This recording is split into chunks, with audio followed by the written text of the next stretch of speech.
तर उपमुख्यमंत्री एकनाथ शिंदे यांनी देखील शिवसेनेच्या नेत्यांना कानपिचक्या दिल्यात। पालिका निवडणुका तोंडावरती असताना नगरसेवकांनी आमदारांवरती नाराजी वर्तवलेली होती। मुंबईमधील आमदार जवळच्यांना उमेदवारी देण्याचा प्रयत्न करतात असंही दिसून येत होतं। शिंदेंकडे आलेल्या नेत्यांच्या कामामध्ये अडथळा निर्माण केला जात असल्याचाही आरोप होत होता। त्यामुळे ताकदीने उभा रहा अशा कानपिचक्या शिंदेंच्या नेत्यांना आता देण्यात आल्यात। आपल्या सोबत आलेल्यांना पश्चाताप व्हायला नको असंही शिंदेंनी म्हटलंय।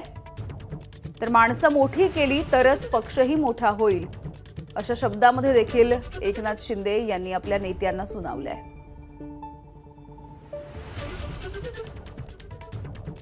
सूरज सावंत आमचे प्रतिनिधी आपल्याला माहिती देतील।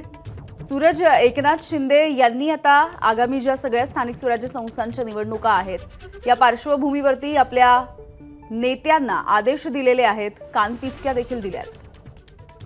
नक्कीच यामिनी, नुकतीच मुंबई संदर्भातली एक बैठक ही मुक्तागिरी बंगल्यावरती झाली होती। महानगरपालिकेच्या निवडणुका तोंडावर आहेत आणि अशातच आमदार आणि खासदार त्याचबरोबर नेते यांना बोलवण्यात आलं होतं आणि यावेळी काही नगरसेवकांनी रंगशारदा येथे झालेल्या बैठकीमध्ये एकनाथ शिंदेंकडे तक्रार केली होती की आमदारच कशा पद्धतीने त्यांच्या कामात अडथळा निर्माण करतायत, त्यांच्या जवळच्या व्यक्तींना प्रेफरन्स देऊन त्या ठिकाणी निवडणुकीचं चिन्ह निवडणुकी संदर्भातली उमेदवारी मिळण्याच्या अनुषंगाने प्रयत्न होत आहेत। या संदर्भात ज्यावेळी शुक्रवारी बैठक झाली होती आमदार आणि खासदारांसंदर्भातली, त्यावेळी एकनाथ शिंदेंनी ही संपूर्णतः कानउघडणी केलेली कळतंय। यामध्ये प्रामुख्याने ज्यावेळी तुम्ही निवडणुकीमध्ये सहभागी झालेला होता, तुम्ही उमेदवार होता, त्यावेळी याच नगरसेवकांनी तुमच्यासाठी काम केलेलं आहे। त्यामुळे आता तुम्ही यांच्यासाठी काम करणं गरजेचं आहे। कोणीही आपल्यासोबत आलेल्या व्यक्तीला पश्चाताप झाल्यासारखं वाटायला नको। त्यामुळे जोमाने कामाला लागा आणि माझं देखील सगळ्याच गोष्टींवरती लक्ष असल्याचा एक सूचक इशारा हा एकनाथ शिंदेंनी आमदार, खासदार आणि इतर नेत्यांना केला होता। कारण लॉबिंग ही आता सध्या मोठ्या प्रमाणात चालू आहे पालिका निवडणुकीच्या तोंडावरती उमेदवारी मिळवण्यासाठी। त्यामुळे एकूणच आता या इशाऱ्यानंतर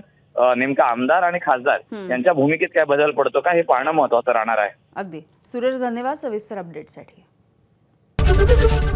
एबीपी माझा, उघडा डोळे बघा नीट।